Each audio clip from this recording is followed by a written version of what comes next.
एक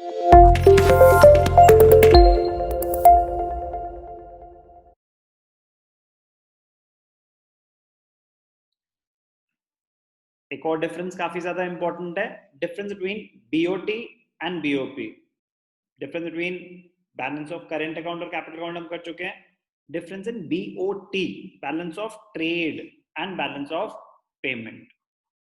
meaning BOT, it is the difference between the amount of exports and imports of visible items only.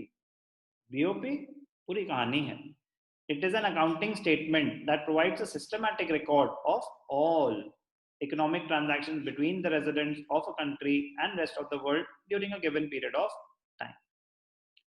Meaning, components, it includes only visible items.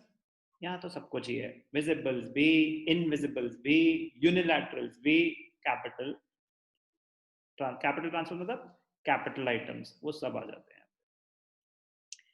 Capital transactions, BOT, it does not record any transaction of capital nature. BOP में capital nature transactions आती हैं।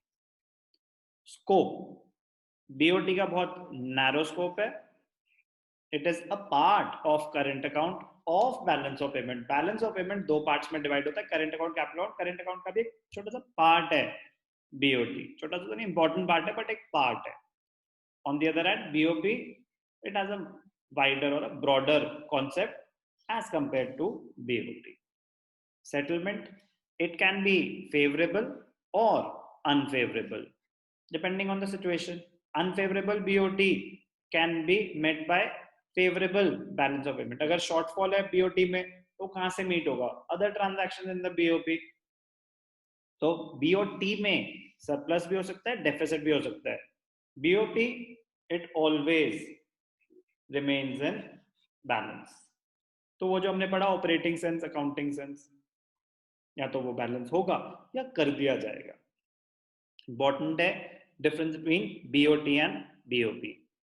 Please लिख के learn करना, ये मत सोचना कि हमें सब कुछ समझ आ गया, हम डिफरेंस क्रिएट कर देंगे।